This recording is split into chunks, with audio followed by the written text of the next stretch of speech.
Hello medicos, welcome to रोबस्को medical library. आज के लेक्चर में जो टॉपिक अपन पढ़ने वाले हैं वो है सेल्यूलर इवेंट्स। देखिए, अपन ने जब एक्यूट इन्फ्लेमेशन की बात करी थी तो अपन ने कहा था एक्यूट इन्फ्लेमेटरी रिस्पांस के अंदर दो इवेंट्स होते हैं, एक वेस्कुलर इवेंट्स होते हैं तो एक सेल्यूलर इवेंट्स होते हैं। वेस्कुलर इवेंट्स फर्दर दो टाइप के होते हैं, एक हीमोडायनामिक चेंजेस होते थे, एक ऑल्टर्ड वेस्कुलर परमिएबिलिटी होते हैं। इन दोनों के बारे में अपन बात कर चुके हैं। अगर आपने ये वाले लेक्चर्स नहीं देखे तो आप वो वाले लेक्चर्स पहले देख लीजिएगा।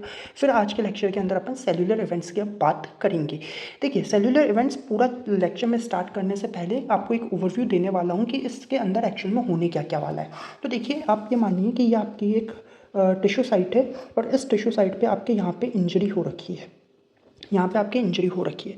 अब अगर इंजरी हो रखी है तो इस टिश्यू साइट का खुद का एक यहाँ पे सपोज सर्कुलेशन है कि इस वाले पार्ट के अंदर इंजरी हुई और यहाँ पे खुद की एक ब्लड सप्लाई इसकी है जिसको अपन माइक्रो सर्कुलेशन कह रहे हैं या माइक्रो वेस्कुलेचर कह रहे हैं। ठीक है।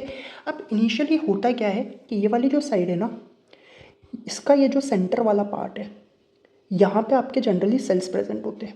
यानी कि सेंटर वाले पार्ट के अंदर क्या प्रेजेंट होगी? सेल्स प्रेजेंट होगी। ये सेंटर वाला पार्ट है जहाँ पे आपके सेल्स प्रेजेंट होगी। और यही जो आपके पेरिफेरल वाली साइड है, ये जो आपके पेरिफेरल वाली साइड है, यहाँ पे आपके जनरली फ्लूइड प्रेजेंट होता है, यानी कि प्लाज्मा प्रेजेंट होता है पेरिफेरल साइड पे नॉर्मल कंडीशन में। फिर क्या होता है कि आपके वैसोडाइलेशन हो जाएगा, वैसोडाइलेशन वगैरह होता है, ओवरऑल आपकी ब्लड वॉल्यूम बढ़ जाती है। ब्लड वॉल्यूम बढ़ने के साथ साथ में आपके ब्लड फ्लो जो होता है वो आपके यहाँ पे बढ़ जाएगा, ब्लड फ्लो भी बढ़ जाएगा। अब ब्लड फ्लो जब बढ़ जाएगा तब कंडीशन क्या आएगी ये मैं आपको बताता हूँ। सपोज ये सेम टिश्यू साइट है और फिर आपके यहाँ पे ये आपकी ब्लड सप्लाई है, उसी ब्लड सप्लाई की बात कर रहे हैं। तो ब्लड फ्लो बढ़ेगा और टाइम के साथ में इसकी स्लोइंग या फिर स्टेसिस वाली कंडीशन आ जाएगी। क्या होता है अभी अपन बहुत डिटेल में समझेंगे, एक ओवरव्यू लो के होने क्या क्या वाला है। जब स्लोइंग या स्टेसिस हो जाएगी तो ये जो सेंट्रल जोन था, ये सेंट्रल जोन काफ़ी बड़ा हो जाएगा। यानी कि जो सेल्स थे वो सेंटर से पेरिफेरी की तरफ चल जाएंगे, पेरिफेरी की तरफ चल जाएंगे। और जो प्लाज्मा वाला जोन था जो पेरिफेरल साइड पे था वो काफ़ी ज़्यादा नैरो हो जाएगा। यानी कि प्लाज्मा वाला जोन जो है वो तो नैरो हो गया है और जो सेंटर सेल के वाला जो जोन था जहाँ पे सेल्स प्रेजेंट थे वो सेल्स अब पेरिफेरी पे जा चुके हैं। यानी कि ये वाला जो जोन था वो लार्जर हो चुका है। अब इवेंचुअली होगा क्या? इवेंचुअली ये होगा कि सपोज आपके ये जो सेल्स है वो पेरिफेरी पे आ गई, ये आपके ब्लड सप्लाई मान लो और आप मानो कि सेल्स आपके पेरिफेरी पे आ गए। पेरिफेरी पे आने के बाद में वो अटैच कर जाएगी आपके एंडोथीलियम से। एंडोथीलियम से अटैच करने के बाद में वो इसी एंडोथीलियम के ऊपर मूव करती रहेगी। अब ये मूव कर रही है और एक सूटेबल साइट जब तक नहीं आएगी तब तक वो एंडोथीलियम पे मूव करेगी। जैसे ही एक सूटेबल साइट आएगी तो ये जो आपकी सेल्स होगी वो इस एंडोथीलियम के बाहर आ जाएगी। अब सेल्स एंडोथीलियम के बाहर आ गई। अब सेल्स क्या करेगी?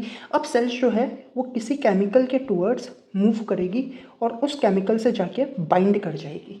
ठीक है। आज के पूरे लेक्चर में अपन यही समझने वाले हैं कि किस तरीके से आपके ये जो सेंट्रल जोन है वो बड़ा हुआ, कैसे अपन देखें कि जो सेल्स थी वो आपके पेरिफेरल साइड पे चली गई, फिर कैसे उसके एंडोथीलियम से अटैचमेंट हुआ और कैसे वो एंडोथीलियम के बाहर आई और फिर फाइनली कैसे वो केमिकल से अटैच करी। ठीक है। अब एक बात मैं आपको पहले ही बता रहा हूँ कि अपन जो सेल सेल सेल सेल कर रहे हैं, अपने को पता है कि एक्यूट इन्फ्लेमेशन के अंदर जो मेन सेल्स होती है वो कौन सी होती है? न्यूट्रोफिल्स होती है। ये अपन पहले लेक्चर में ही पढ़ चुके। तो बस यहाँ पे मेन सेल कौन होगी? न्यूट्रोफिल्स होगी। तो न्यूट्रोफिल्स जो है वही सेंटर से पेरिफेरी पे जाएगी, पेरिफेरी से एंडोथीलियम पे अटैच होगी, एंडोथीलियम के बाहर जाएगी और केमिकल से अटैच होगी। ये ओवरव्यू समझ आया? बस अब अपने को यही समझना है कि ये सब होगा कैसे कैसे, ये अपने को समझना है। चलिए, तो सेल्यूलर इवेंट्स के अंदर होगा क्या? सेल्यूलर इवेंट्स के अंदर सबसे पहले तो आपके ल्यूकोसाइट का रिक्रूटमेंट होगा इन्फेक्शन साइट पे, यानी कि ल्यूकोसाइट जो है वो इस इन्फेक्शन वाली साइड पे आ जाएगी सबसे पहले तो। फिर उन ल्यूकोसाइट्स का एक्टिवेशन होगा ताकि वो माइक्रो ऑर्गेनिजम्स जो है या कोई भी इन्फेक्शियस एजेंट जो है उसे रिकग्नाइज कर पाए। और फिर लास्ट में आएगा फैगोसाइटोसिस। यानी कि सेल्यूलर इवेंट्स को भी अपन दो टाइप्स में डिवाइड कर सकते हैं, एक तो एक्सुडेशन ऑफ ल्यूकोसाइट और एक अपन कहेंगे फैगोसाइटोसिस। आज के लेक्चर में अपन एक्सुडेशन ऑफ ल्यूकोसाइट्स की बात करेंगे, नेक्स्ट लेक्चर में अपन फैगोसाइटोसिस पढ़ेंगे। अब देखो, एक्सुडेशन ऑफ ल्यूकोसाइट उसमें भी मेनली न्यूट्रोफिल की बात कर रहे हैं। और इसे एक्सुडेशन क्यों कह रहे हैं, ट्रांसड्यूएशन क्यों नहीं कह रहे? क्योंकि अपन ने पहले ही कहा कि ट्रांसड्यूएशन जब होता है तो उसमें सिर्फ और सिर्फ फ्लूइड का मूवमेंट होता है, लेकिन जब एक्सुडेशन होता है तब आपके फ्लूइड के साथ साथ में प्रोटीन का और साथ में सेल्स का मूवमेंट भी होता है। तो यहाँ पे अपने को किसका मूवमेंट कराना है? ल्यूकोसाइट का, यानी कि सेल्स का मूवमेंट कराना है। यानी कि वो किसके साथ पॉसिबल हो सकता है? वो एक्सुडेशन की वजह से पॉसिबल हो सकता है। तो एक्सुडेशन ऑफ ल्यूकोसाइट्स की अब अपन बात करेंगे। देखिए, एक्सुडेशन ऑफ ल्यूकोसाइट के अंदर क्या हो रहा है कि ल्यूकोसाइट्स जो है वो माइक्रोवेस्कुलेचर के ल्यूमेन को एस्केप करेंगे और इंटरस्टिशियल टिश्यू के अंदर चल जाएंगे and it is the most important feature of the inflammatory response. यही अभी अपन ने बोला था कि ल्यूकोसाइट जो है वो आपके यहाँ तक आएगी, एंडोथीलियम से अटैच करेगी और बाहर की तरफ निकल जाएगी, यानी कि आपके माइक्रोवेस्कुलेचर यानी कि माइक्रो सर्कुलेशन के ल्यूमेन से इंटरस्टिशियल टिश्यू स्पेस के अंदर वो चल जाएगी। और ये आपके इन्फ्लेमेटरी रिस्पॉन्स का सबसे इंपॉर्टेंट फीचर है कि ल्यूकोसाइट्स जो है वो आपके टिश्यू साइड पर जा रही है, इंटरस्टिशियल टिश्यू स्पेस के अंदर जा रही है। ठीक है, अब अपन ने पहले बोला कि एक्यूट इन्फ्लेमेशन के अंदर फर्स्ट लाइन ऑफ डिफेंस कौन सी सेल्स होती है? न्यूट्रोफिल्स होती है। सेकंड लाइन ऑफ डिफेंस होती है वो मोनोसाइट्स और मैक्रोफेजेस होती है। अब सवाल यही है कि ये जो ल्यूकोसाइट्स है वो एस्केप हो कैसे रहे। तो एक ओवरव्यू तो मैंने आपको दे दिया कि कैसे हो रहे हैं, बट उस वो प्रोसेसेस भी कैसे हो रहे हैं वो अब अपने को समझना है। देखिए टोटल 4 स्टेप्स के अंदर ये चीज़ होगी। सबसे पहले ब्लड फ्लो के अंदर चेंजेस आएंगे, जो मैंने अभी कहा था कि ब्लड फ्लो आपके चेंज होगा। फिर रोलिंग एंड एडेशन देखने को मिलेगा, फिर ट्रांसमाइग्रेशन देखने को मिलेगा और फिर कीमोटैक्सिस देखने को मिलेगा। सबसे पहले अपन बात करते हैं अब changes in the flow of the blood. अभी अपन ने बोला था कि अर्ली स्टेजेस के अंदर ब्लड फ्लो की जो रेट होती है वो ज़्यादा हो जाएगी वैसोडाइलेशन की वजह से। मैंने वही कहा था कि ये आपके टिश्यू साइट है, यहाँ पे आपकी इंजरी हुई है, ये आपका माइक्रो सर्कुलेशन है, इनिशियली ब्लड फ्लो हो रहा है। जैसे इंजरी होगी तो क्या होगा? वैसोडाइलेशन होगा, और वैसोडाइलेशन होगा तो ये जो ब्लड फ्लो है उसका इंक्रीमेंट देखने को मिलेगा। लेकिन बाद में क्या होगा? टाइम के साथ में ये जो ब्लड फ्लो बढ़ा था वो वापस से नॉर्मल आ जाएगा, एक स्टेसिस वाली कंडीशन में आ जाएगा, यानी कि कॉन्स्टेंट हो जाएगा। स्लोइंग या फिर स्टेसिस हो जाएगा, ब्लड स्ट्रीम का कॉन्स्टेंट कंडीशन अपने को देखने को मिलेगी, जिसकी वजह से अपने को normal axial flow of blood के अंदर चेंजेस देखने को मिलेंगे। और वो normal axial flow of blood अपन ने अभी बोला कि उसमें क्या होता है? सेंट्रल साइड पे तो आपके सेल्स प्रेजेंट होती है कि भाई ये है normal axial flow of blood में ये जो सेंटर है यहाँ पे सेल्स प्रेजेंट होगी। कौन सी सेल्स? ल्यूकोसाइट और आरबीसीज प्रेजेंट होगी। और पेरिफेरल साइड पे क्या प्रेजेंट होता है? आपके प्लाज्मा प्रेजेंट होता है, ये अपन ऑलरेडी बात कर चुके हैं। और बाद में जब स्लोइंग या फिर स्टेसिस हो जाएगी तो उस केस में क्या होगा? उस केस में वही चीज़ है कि ये आपके वापस से माइक्रो सर्कुलेशन है, ये जो सेंट्रल जोन है वो वाइडन हो जाएगा, यानी कि ये सेंट्रल जोन आपके बड़ा हो जाएगा, और ये जो सेल्स है वो आपके पेरिफेरल साइड पे अपने को देखने को मिलेगी। ठीक है, कि पेरिफेरल जोन जो है वो तो नैरो हो जाएगा, सेंट्रल जोन जो है वो वाइड हो जाएगा, यानी कि जो न्यूट्रोफिल थी वो आपके वेसल वॉल के पास में आ जाएगी बिकॉज ऑफ द रीडिस्ट्रीब्यूशन। अब आपको एक चीज़ यहाँ पे ये समझनी है कि ये जो सेंट्रल जोन जो बड़ा हुआ है, ये जो सेंट्रल जोन जो बड़ा हुआ है, इस चीज़ को कहा जाता है मार्जिनेशन, ये याद रखना है। और जो न्यूट्रोफिल्स जो आपके वेसल वॉल के पास में आ गई है इसे अपन कहते हैं पेवमेंटिंग। ये दो टर्म आप याद रखेंगे, मार्जिनेशन एंड पेवमेंटिंग। ठीक है, तो ये पहली चीज़ हो गई क्या? कि ब्लड फ्लो के अंदर चेंजेस देखने को मिले। फिर अपने को देखना है एडेशन और रोलिंग एंड एडेशन, कि ये आपके ब्लड फ्लो था। अब आप ये समझिए कि भाई आपके जो न्यूट्रोफिल्स थी वो आपके सपोज वेसल वॉल के पास में आ गई because of the pavementing and margination. अब ये जो न्यूट्रोफिल्स है वो पहले तो आपके इससे बाइंड कर जाएगी, ट्रांजिएंट स्टिकिंग होगी उनकी, मतलब थोड़े टाइम के लिए ये न्यूट्रोफिल्स जो है वो बाइंड कर जाएगी आपके एंडोथीलियम से। ठीक है, पहले तो ये रोल करेगी इसके ऊपर, मूव कर रही होगी एंडोथीलियम के ऊपर न्यूट्रोफिल्स, यानी कि रोलिंग कर रही होगी, और फिर ये थोड़े से टाइम के लिए यहाँ पे इससे बाइंड कर जाएगी। बाइंड करने का मतलब है एडेशन हो जाएगा। अब ये जो रोलिंग फेज है यानी कि पिगमेंटेड न्यूट्रोफिल्स जो है वो रोल करिए, और फिर अपन देखें तो ट्रांजिएंट स्टिकिंग हो गई जिसे अपन ने एडेशन कहा। ये दोनों प्रोसेस जो है वो कुछ मॉलिक्यूल्स के प्रेजेंस में होता है जिन्हें अपन सेल एडेशन मॉलिक्यूल्स कहते हैं। दो मेन सेल एडेशन मॉलिक्यूल्स अपन यहाँ पे पढ़ने वाले हैं, एक तो अपन सेलेक्टेंस की बात करेंगे और एक अपन इंटीग्रेंस की बात करेंगे। ठीक है, अब देखिए सेलेक्टेंस जो होते हैं वो लेक्टिन या लेक्टिन लाइक प्रोटीन मॉलिक्यूल्स के बने होते हैं। बहुत से सेलेक्टेंस जो है वो हो सकते हैं, लेकिन सबसे इंपॉर्टेंट सेलेक्टिन जो होता है वो CD62 होते हैं, ये याद रखना है। ठीक है, अब ये जो CD62 होते हैं वो न्यूट्रोफिल पे कुछ ग्लाइकोप्रोटीन या ग्लाइकोलिपिड प्रेजेंट होते हैं, उससे ये बाइंड कर जाएंगे। और 3 तरीके के सेलेक्टिन अपने को देखने को मिलते हैं, एक तो पी सेलेक्टिन, एक ई सेलेक्टिन है, एक एल सेलेक्टिन। तो पी सेलेक्टिन है तो CD62 पी कह देंगे, ई है तो CD62 ई कह देंगे, एल है तो CD62 एल कह देंगे। अब ये करा क्या रहे, तो जो पी सेलेक्टिन है वो रोलिंग करा रहा है, यानी कि ये आपके था ये न्यूट्रोफिल्स पहले तो आपके कहाँ आ गई? वेसल वॉल के पास में आ गई। अब ये क्या करेगी? इसके ऊपर रोल करने लगेगी। ये जो न्यूट्रोफिल्स है ऐसे रोलिंग कर रही होगी। ठीक है, फिर एक टाइम पे आएगा तो उसका एडेशन रहेगा, तो ये रोलिंग कौन करा रहा है? P selectin. फिर ये जो एडेशन वाला काम है वो कौन करा रहा है? ई सेलेक्टिन। और फिर जो एल सेलेक्टिन है वो क्या करा रहा है? आपके सर्कुलेटिंग ल्यूकोसाइट्स की होमिंग कर रहा है to the endothelial cells in lymph nodes, यानी कि आपके सर्कुलेटिंग लिम्फ जो ल्यूकोसाइट्स है इसमें भी मेनली जो न्यूट्रोफिल्स है उन्हें कहाँ लेके जा रहा है? आपके लिम्फ नोड की एंडोथेलियल सेल्स तक लेके जा रहा है। ये एल सेलेक्टिन का काम है। अब इंटीग्रिन क्या कर रहा है? इंटीग्रिन एक्चुअल में आपके एंडोथीलियम और ल्यूकोसाइट के बीच में एडिशन करा रहा है। अब यहाँ पे न्यूट्रोफिल की बात नहीं कर रहे, यहाँ पे दूसरे ल्यूकोसाइट्स की बात कर रहे हैं। कौन से ल्यूकोसाइट्स? तो यहाँ पे बात कर रहे हैं मोनोसाइट और डेंड्राइटिक सेल्स के। डेंड्राइटिक सेल्स और आपके मोनोसाइट को कौन एडहेशन कराएगा उसका एंडोथीलियम से? तो अपन कहेंगे बीटा 1 इंटीग्रिन। और एंडोथीलियल सेल्स पे क्या प्रेजेंट होंगे? आपके बीटा 2 इंटीग्रिन प्रेजेंट होंगे। मतलब देखो कि ये आपके सपोज मोनोसाइट है, उस पर क्या ये प्रेजेंट है बीटा 1 इंटीग्रिन, और ये आपके एंडोथीलियल वॉल है, इस पे बीटा 2 इंटीग्रिन प्रेजेंट है। सपोज ये बीटा 2 इंटीग्रिन है। अब ये दोनों आपस में बाइंड कर जाएंगे तो मोनोसाइट की बाइंडिंग हो गई एंडोथीलियम से। इस तरीके से ये काम चलेगा, ठीक है। अब इंटीग्रिन्स ये कर कैसे पाते हैं? क्योंकि इंटीग्रिन्स आपके एंडोथीलियम पे कुछ लिगेंड्स प्रेजेंट होते हैं, उन्हें रिकॉग्नाइज करते which are stimulated by the cytokines. ये साइटोकाइंस पढ़ेंगे तभी समझ आएगा। अभी के लिए ये समझना है कि बीटा 1 इंटीग्रिन और बीटा 2 इंटीग्रिन जो है वो आपस में एडिशन करवा रहे हैं, बिकॉज जो कि आपके मोनोसाइट और एंडोथीलियम पे प्रेजेंट है रेस्पेक्टिवली। समझ आई चीज़? तो ये अपन ने बात कर ली रूलिंग एंड एडिशन फेज की। थर्ड फिर अपन बात कर रहे हैं ट्रांसमाइग्रेशन या डायपेडेसिस की। देखो अभी तक हुआ क्या क्या है, ये आपके ब्लड फ्लो हो रहा था पहले। ब्लड फ्लो होते होते अपन कह रहे हैं कि भाई क्या हुआ कि सेंट्रल जोन के अंदर आपके सेल्स प्रेजेंट थी, ये सेंट्रल जोन की वाइडनिंग हो गई, तो ये सेल्स जो थी वो आपके यहाँ पे आ गई। फिर इन्हीं सेल्स ने इस वेसल वॉल के ऊपर क्या करी, रोलिंग हुई, फिर उनका एडिशन हो गया। यानी कि अभी अपन देखें कौन सी स्टेज में है कि ये न्यूट्रोफिल्स जो है वो वेसल वॉल से अटैच हुई हुई है। अब करना क्या है, उनको इस वेसल वॉल से बाहर आना है, और ये जो बाहर आने का प्रोसेस होता है उसे ट्रांसमाइग्रेशन या फिर डायपेडेसिस कहते हैं, ठीक है।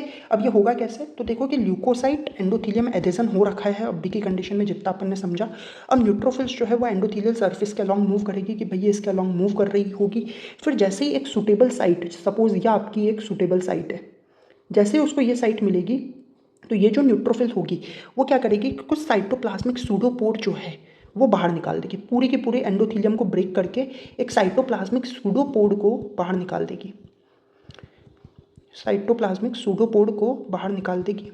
और ऐसा करेगी तो बेसमेंट मेम्ब्रेन जो है पूरी की पूरी डैमेज हो जाएगी बाय द कोलिजिनेज एंजाइम, और ये बेसमेंट मेम्ब्रेन पूरी तरीके से डैमेज होगी।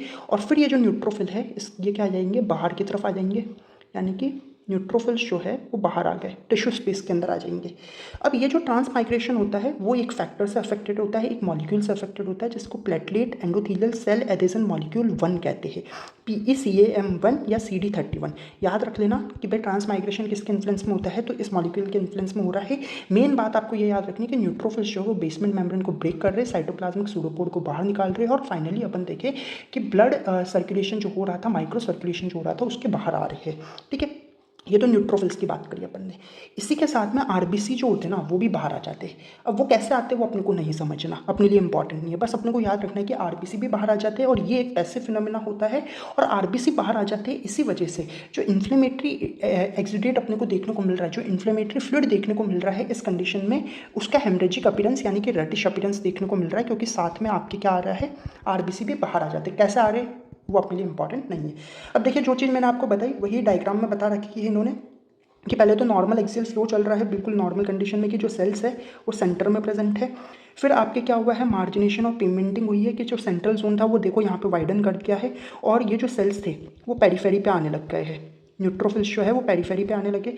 फिर क्या होगा, फिर आपके ये जो न्यूट्रोफिल्स वगैरह की जो सेल्स है वो आपके रोल करेगी पहले तो, और फिर आपके उनका एडिशन हो रहा है टू द एंडोथीलियल वॉल, और फाइनली आपके अपन कह रहे हैं कि एक सुटेबल साइट जैसे ही एंडोथीलियल वॉल पे आएगी, ब्लड वेसल की वॉल पे आएगी, तो आपके न्यूट्रोफिल्स जो होंगे वो साइटोप्लाज्मिक सूडोपोड बाहर निकाल देंगे और बेसमेंट मेम्ब्रेन को ब्रेक कर देंगे, और ये सेल्स देखिए कि आपके बाहर आ जाएंगे। वही चीज़ है पूरी की पूरी डायग्रामेटिक फॉर्म में, ये डायग्राम आपको याद रखना है, ठीक है।